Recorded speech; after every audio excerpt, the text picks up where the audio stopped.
Welcome to Daily News Analysis brought to you by Shankar IAS Academy Civil Media team. Today's date is 7th August 2024 and I am Bharti Ilangovan to discuss the list of news articles displayed right before you.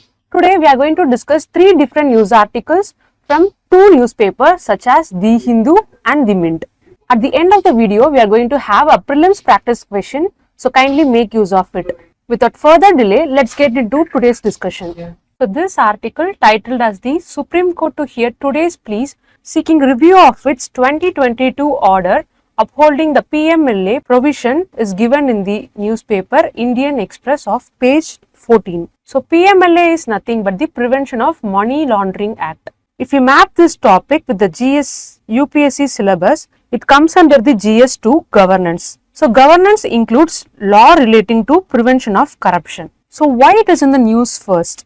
In 2022, the Supreme Court gave a ruling which held the constitutionality of the PMLA Act 2002. Now, the Supreme Court is set to hear the petition requesting a review of this earlier judgment. The provision in question is that it deals with the power of Enforcement Directorate regarding to the arrest, search, attachment and seizure in the money laundering offences. So on this backdrop, let's try to understand what is this PMLA Act first. The main focus of this PMLA Act is to prevent the money laundering. This Act provides a provision to confiscate property derived from the money laundering. Let's see what are the key features of this PMLA Act. So this Act provides for the confiscation of both movable and the immovable property.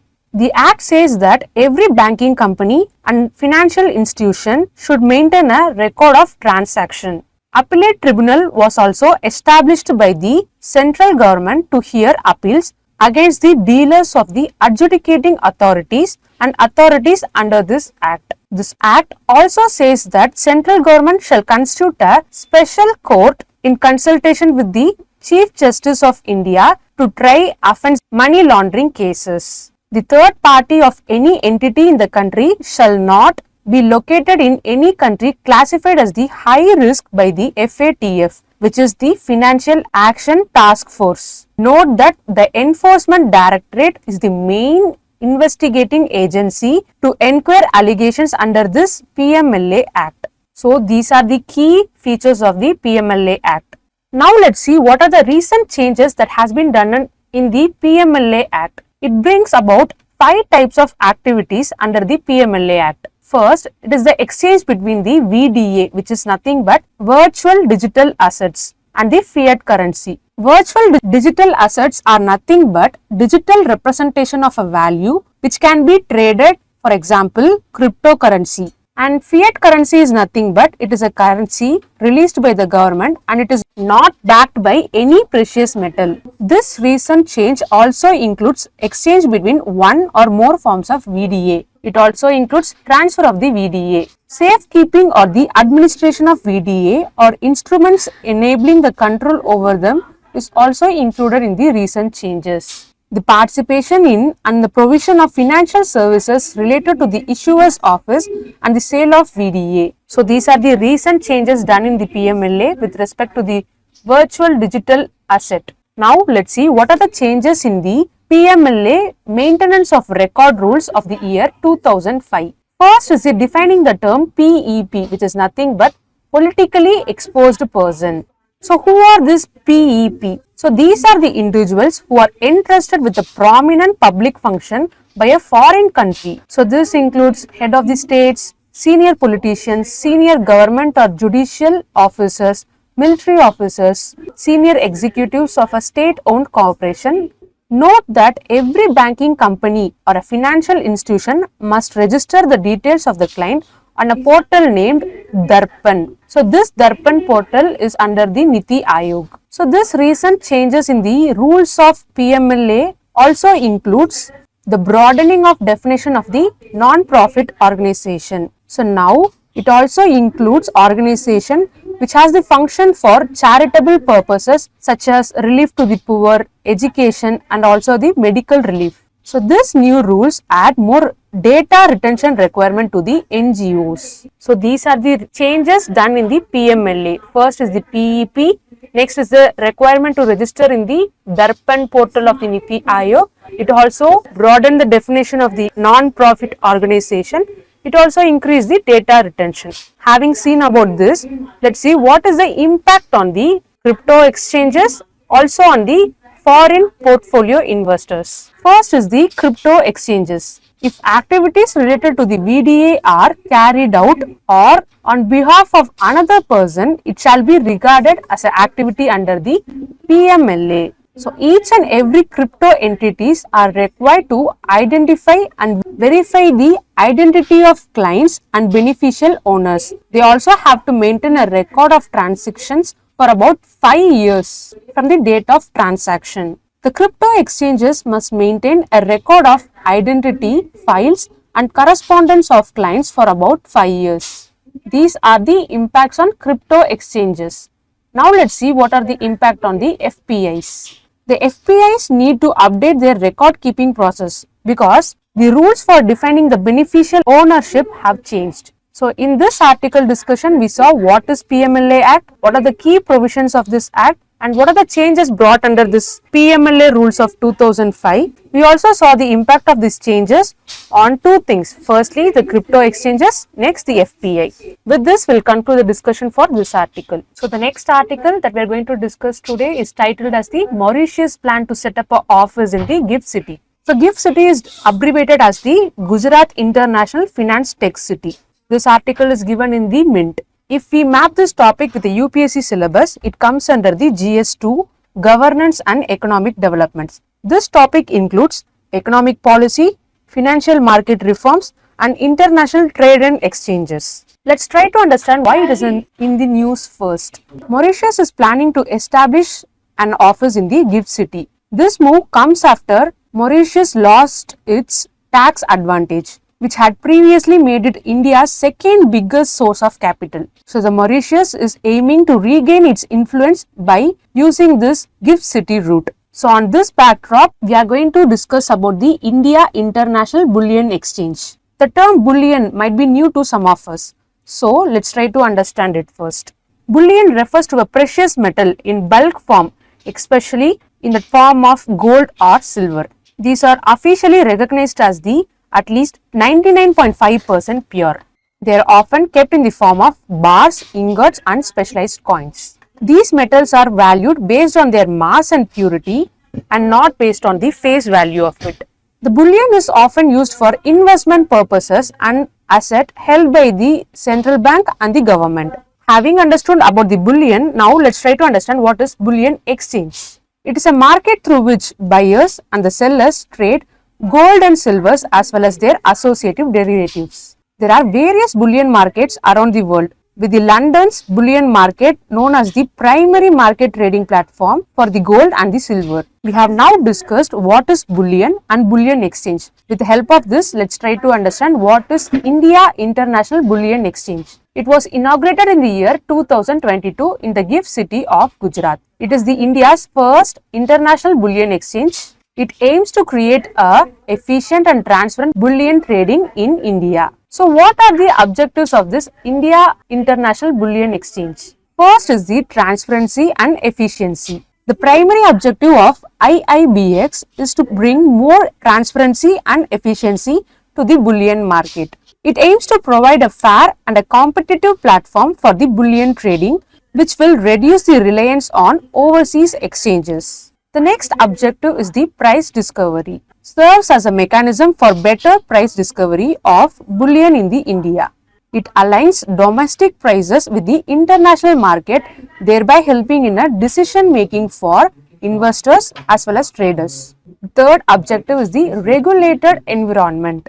By operating in a regulated environment, IIBX ensures the integrity and security of the transaction. It is governed by the IFSCA, which is International Financial Service Center Authority. It also aims to boost the economy. So this exchange aims to boost the Indian economy by attracting the foreign investments. So this will enhance the country's position as a significant player in the global bullion market.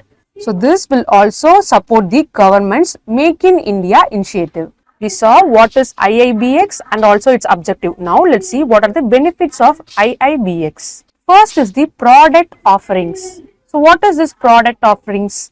IIBX offers trading in various bullion products including gold and silver in different weights and purities. The products are designed to meet the needs of various market participants including jewelers, traders and institutional investors. It also helps in the membership. So the exchange is open to a wide range of participants including domestic as well as the international players. The members can trade directly on the exchange ensuring a broad market participation. The IIBX provides robust settlement and custody services to ensure the safety and security of the bullion. The IIBX ensures seamless and efficient trading. It uses advanced trading platforms and infrastructure to support high volume transactions. What are the benefits of this IIBX? Market access. IIBX provides access to a transparent and a regulated market for the bullion trading, attracting both domestic and international participants. We have already seen this benefit. Next is the price uniformity. By aligning with the domestic prices with international benchmarks, IIBX ensures uniformity and a fairness in the bullion pricing. Thirdly, the economic growth. This attracts foreign investment and promotes India's position in the global bullion market. There is also a regulatory oversight in this IIBX. The IFSCA and the IIBX ensures stringent regulatory oversight promoting investor confidence and market integrity. So these are the benefits of IIBX: market access, price uniformity, economic growth and the regulatory oversight. On the whole, IIBX is a landmark initiative because it is transforming the India's bullion market by promoting transparency, efficiency and also in the global integration. It plays a crucial role in the Indian financial market development. So it is considered as a landmark initiative. Hope you have a clear understanding about the IIBX, its objective, benefits and what are the key features of it. The article also mentioned about the GIFT City. So let's have a glimpse about it. So it is a government project which is started by the state of Gujarat. It is a global financial and a IT services hub. It consists of a multi-service special economic zone. So this city has the first international financial services center. It also provides an exclusive domestic tariff area. So what are the key features of this GIFT City? First is the strategic location. This GIFT City is positioned between the Ahmedabad and the Gandhinagar. It has a easy access to these two major cities